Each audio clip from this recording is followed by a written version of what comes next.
नमस्कार, मैं हूं रजनीकांत और आप देख रहे हैं सार्थ। आप सभी का बहुत बहुत स्वागत है। प्रगति यात्रा में नीतीश कुमार को बिहार शरीफ की प्रगति दिखाई गई थी।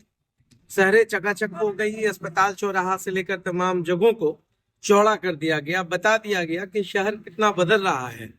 अब समृद्धि यात्रा है तो समृद्धि यात्रा में बिहार शरीफ की समृद्धि भी दिखाएगी। प्रशासन पुरजोर कोशिश कर रही है कि समृद्धि को कैसे दिखाया जाए। नगर निगम है, स्मार्ट सिटी है और बिहार शरीफ के स्मार्ट सिटी की बहुत सारी दास्तान है। दास्तान अच्छे भी हैं, कहानियां भी हैं। लोग स्मार्ट सिटी कहते हैं मगर अभी भी स्मार्ट विलेज वाली कल्पना मेरे मन में गुजर रही है, तर रही है।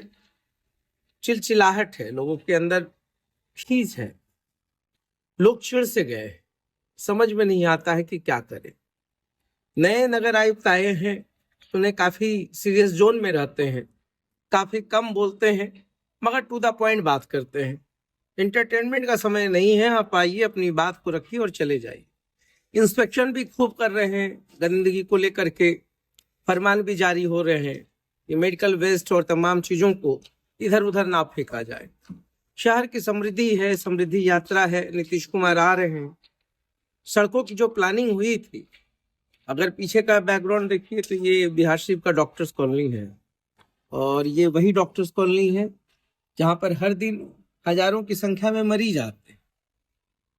बात सिर्फ डॉक्टर्स कॉलोनी की नहीं है, महल पर भी आप चले जाएंगे तो 6 महीना पहले खुद ही सड़कों को आज तक ठीक नहीं किया गया है, बस खोद कर छोड़ दिया गया है। समझ में नहीं आता है। बड़े बड़े इंजीनियर्स, आईएएस कमिटी में बड़े बड़े लोग, उसके बावजूद भी स्मार्ट सिटी की प्लानिंग कैसी रही वो सोचकर हम घबरा जाते हैं। सड़क को बनाया गया, फिर खोद दिया गया। आज बिहार शरीफ में आप अगर कमरुद्दीनगंज जाते हैं तो उधर जाने की चिंता आप छोड़ दीजिए। अगर आपको शेरपुर मोहल्ला जाना है तो वहां भी जाने की चिंता छोड़ दीजिए। शहर के तमाम जगहों पर जाने की चिंता छोड़ दीजिए। अगर 4 व्हीलर है तो उसको घर में रख लीजिए, चलाइएगा कहाँ। सड़कें जो बनी है साहब, एक बार तो बनी, लगा कि चलो कुछ राहत मिल जाएगा। कालीकरण नहीं हुआ तो महल पर की रोड खराब हो गई, और आगे बढ़े तो खंदक पर बर्बाद है, और आगे बढ़िए तो धनेश्वर घाट रोड बर्बाद है, और आगे बढ़िए तो ना जाने कितनी सड़कें होंगी जहां की स्थितियां बिल्कुल नाजुक सी बन गई है। मगर प्लानिंग की बात कर रहा था। प्लानिंग इतने बड़े बड़े योद्धा बनाते हैं कि कल के दिन में फिर एक और प्लान आएगा कि सड़कों के नीचे जो है गैस का पाइपलाइन बिछाना है, फिर सड़कें खोदती जाएंगी। फिर नया फरमान आएगा कि बिजली के तार को भी अंडरग्राउंड करना है, फिर सड़कें खोदती जाएंगी। अरे 2 साल से तो वही देख रहे हैं, तो कोई ठोस कदम क्यों नहीं उठाया जाता है। सवाल तो ये है कि जब सड़कों को बनाने की प्लानिंग बनी थी तो फिर ऐसा तहस नहस क्यों किया गया है कि हर 6 महीने पे कोई ना कोई सड़कें खोदती जाती। सड़कें खोदती है तो कोई बात नहीं, प्लानिंग और जो खोदने लगते हैं उससे बहुत बेचैनी बढ़ती है। अब देखिए, बहुत लोगों को बहुत सारा इमरजेंसी का काम होता है।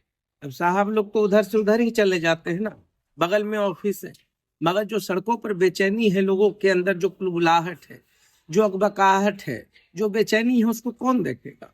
कौन समझेगा कि एक आम आदमी कि हर दिन कितना जद्दोजहद करता है, कितने तकलीफ से गुजरता है। हम तो तकलीफ की बात करते हैं, समाधान तो हाकिम लोगों के पास है, पर हाकिम ही इसका समाधान भी निकालेंगे।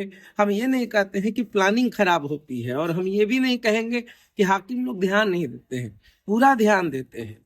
मगर ऐसा भी ध्यान नहीं दे दीजिए कि दिल में बहुत ही दर्द उठने लगे।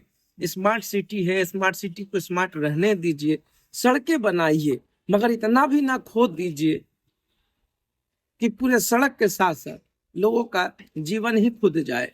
तो बहुत बढ़िया है स्मार्ट सिटी, समृद्धि यात्रा और बहुत सारी यात्रा के बाद अब बहुत एक कुछ नया सा चेहरा देखने को मिलेगा, नया चीज देखने को मिलेगा। ये शहर है, नीतीश कुमार आ रहे हैं, और नीतीश कुमार आएंगे तो कुछ ना कुछ तो नयापन दिखाना है ना।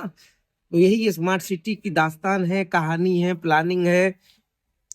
खुदेगा तो फिर एक टेंडर नया निकलेगा, फिर कुछ नई व्यवस्था होगी, और कितनी व्यवस्थाओं के बीच में एक और व्यवस्था होगी वो देखना दिलचस्प होगा। तो देखते रहिए सार्थ। बहुत बहुत धन्यवाद।